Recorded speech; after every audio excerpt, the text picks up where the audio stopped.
চিতনান গ্রাম পঞ্চায়েতের প্রধান মহাশয় আজিজুল মল্লিক ওরফে বাপি মল্লিক চিতনান গ্রামবাসী মা ও ভাই বোনেদের ও দাদাদের সবাইকে মাল দেওয়া হচ্ছে। চিতনান গ্রাম পঞ্চায়েতের প্রধান মহাশয় আজিজুল মল্লিক ওরফে বাপি মল্লিক। আপনারা দেখতেই পাচ্ছেন আজিজুল মল্লিক মহাশয় উনি নিজে হাতে চিতনান গ্রামবাসী মা ভাই বোনেদের সবাইকে উনি নিজে হাতে মাল দিচ্ছেন। আপনারা দেখতেই পাচ্ছেন এখানে চিতনানের গ্রামবাসীরা সবাই এসে লাইন দিয়েছে, এক এক করে সবাইকেই মাল দেওয়া হবে।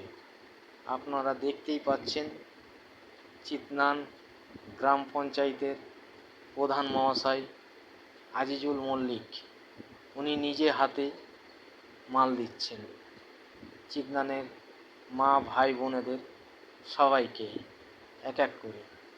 সবার হাতে একটি করে কুপন আছে, এই কুপন ধরে ধরে সবাইকেই মাল দেওয়া হচ্ছে। এই মালটা কি মাল আছে, কি মাল দেওয়া হচ্ছে?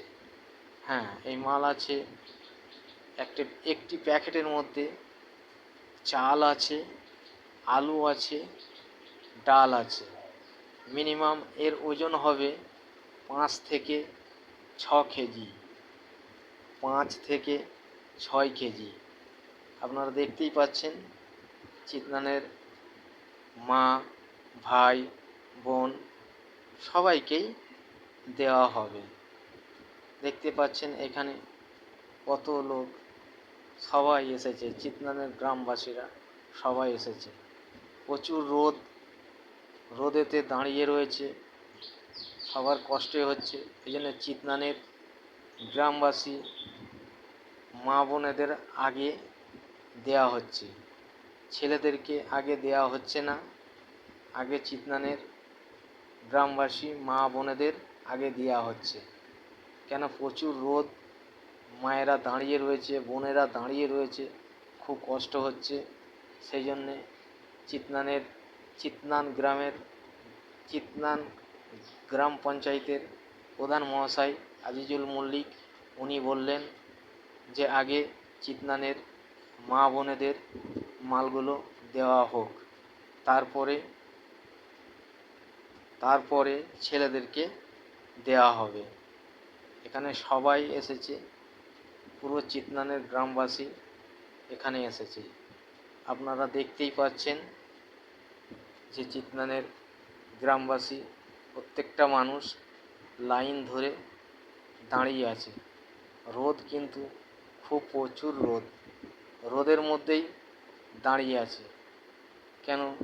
চিতনান গ্রাম পুরো তো ডুবে গেছে, সেই জন্যে সরকারি অনুদান এসেছে। তাই সেই সরকারি অনুদান চিতনান গ্রাম পঞ্চায়েতের প্রধান মহাশয় আজিজুল মল্লিক উনি নিজে হাতে মাল বিতরণ করছে। আপনারা দেখতেই পাচ্ছেন এক এক করে মেয়েদেরকে আগে মালটা দেওয়া হচ্ছে, তারপর ছেলেদেরকে দেওয়া হবে। আপনারা দেখতেই পাচ্ছেন সবাইকেই মাল দেওয়া হচ্ছে। হ্যাঁ বন্ধুরা, আমার এই ভিডিওটাকে বেশি বেশি করে শেয়ার করবেন। দেখতে পাচ্ছেন চিতনান গ্রামবাসী মা ভাই বোনেরা খুব কষ্টের মধ্যেই আছে। কেন? সবের ঘর বাড়ি ডুবে গেছে, সবাই উঁচু জায়গায় আশ্রয় নিয়েছে, কেউ নৌকার মধ্যে আশ্রয় নিয়েছে, কেউ বাড়ির ছাদে আশ্রয় নিয়েছে, সব একতলা করে ডুবে গেছে। বুঝতে পারছেন কি অবস্থা চিতনান গ্রামের, পুরো ডুবে ঘর বাড়ি সব তাছনাছ হয়ে গেছে। চিতনান গ্রামবাসী মা ভাই বোনেরা খুব কষ্টের মধ্যেই আছে। আপনাদের কাছে আমার অনুরোধ, আমার এই ভিডিওটাকে বেশি করে শেয়ার করবেন। ধন্যবাদ।